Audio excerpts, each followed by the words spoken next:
अस्सलाम वालेकुम my YouTube family, कैसे हैं आप सब।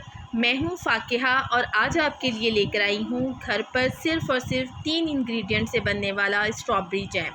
अगर आप ये जैम एक बार घर बना लेंगे तो आप बाज़ार के जैम और चटनी को बिल्कुल भूल जाएंगे।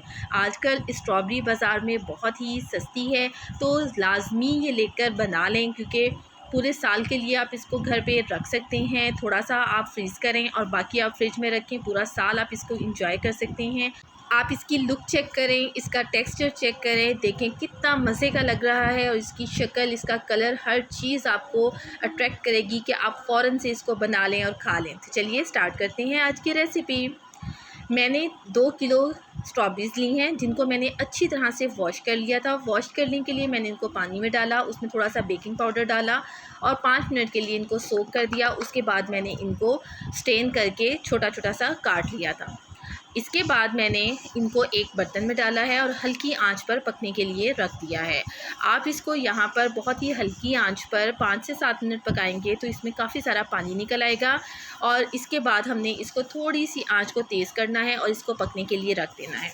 जैसे ही स्ट्रॉबेरीज गल जाएंगी तो हमने कोई भी एग बीटर ले लेना है, हाथ वाला। बीटर से हम स्ट्रॉबेरीज़ को हल्का हल्का सा मैश कर लेंगे। हमने स्ट्रॉबेरीज़ को बिल्कुल पेस्ट नहीं बनाना है, क्योंकि ये स्ट्रॉबेरीज़ के जब चंक्स जैम में आते हैं तो बहुत ही मज़े के लगते हैं। लेकिन अगर आपको चंक्स आते हुए अच्छे नहीं लगते तो फिर आप इसको बिल्कुल मैश कर लें। यहाँ पर मैं इसको हल्का हल्का सा मैश करूँगी, जिससे कुछ चंक्स स्ट्रॉबेरीज़ के रह जाएंगे और कुछ मैश हो जाएंगे।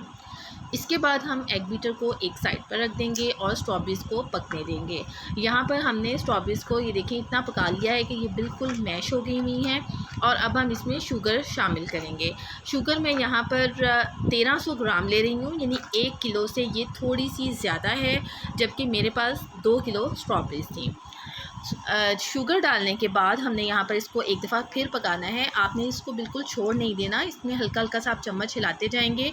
जैम बहुत जल्दी नीचे लग जाता है, इसलिए हमने एहतियात से पकाना है। इसको आंच को स्लो रखना है। थोड़ी थोड़ी देर बाद हम इसमें चम्मच हिलाते रहेंगे। तकरीबन 15 से 20 मिनट हम इसको स्लो आंच पर पकाएंगे। और जैसे ही हमारा जैम गाढ़ा होना शुरू हो जाएगा तो उसकी निशानी ये होती है कि इसमें बबल्स आने शुरू हो जाते हैं और इसके बाद ये पक जाता है। अब यहाँ पर आप देख सकते हैं कि हमारा जो जैम है ये तकरीबन तैयार हो चुका हुआ है। आप इसको इस तरह से भी देख सकते हैं, लेकिन यहाँ पर आपको ये लग रहा होगा कि ये पतला है, लेकिन जैसे ही ये ठंडा होगा तो फिर ये गाढ़ा हो जाता है। अब जब इसमें इस तरह के बबल्स आने शुरू हो जाएंगे तो फिर हम इसके अंदर लेमन जूस ऐड करेंगे। मैंने 2 बड़े साइज़ के लीमू लिए थे, उसको मैंने निचोड़ लिया था, बीज उसके निकाल दिए थे और अब हम इसमें वो ऐड करेंगे। लेमन जूस आप इसमें तब डालेंगे जब हमारा जैम बिल्कुल रेडी हो जाएगा, क्योंकि लेमन जूस डालने के बाद हम इसको सिर्फ़ और सिर्फ 5 मिनट के लिए और पकाएंगे। लेमन जूस डालने के बाद हम इसको ज़्यादा देर के लिए कुक नहीं करेंगे। यहाँ पर मैं इसमें ये लीमू का रस ऐड कर रही हूँ और इसके बाद हम इसको 5 मिनट्स के लिए सिर्फ और पकाएंगे और फिर हमारा जैम जो है वो बिल्कुल रेडी हो जाएगा। लेमन जूस हम इसमें इसलिए डालते हैं कि ये जो जैम है ये ज़्यादा अरसे तक हम इसको स्टोर कर सकते हैं, ये ख़राब नहीं होता है। अब यहाँ पर हम जैम को 5 मिनट पकाने के बाद चूल्हे का फ्लेम ऑफ़ कर देंगे और इसके बाद हमने जैम को इसी पतीली में ठंडा कर लेना है। और जब ये ठंडा हो जाएगा तो इसके बाद हम इसको किसी भी प्लास्टिक के कंटेनर में डाल देंगे और 4 दिन के लिए हमने इसको रख देना है। ये मैंने इसको 4 दिन के लिए रख दिया था और इसके बाद अब मैं आपको इसकी कंसिस्टेंसी दिखा रही हूँ कि ये किस तरह का हो जाएगा। ये देखें यहाँ पर इसकी शक्ल कितनी खूबसूरत आई है और ये देखें कि ये इस तरीके से ये जम जाएगा, गाढ़ा हो जाएगा और बिल्कुल जैम वाली कंसिस्टेंसी में आ जाएगा।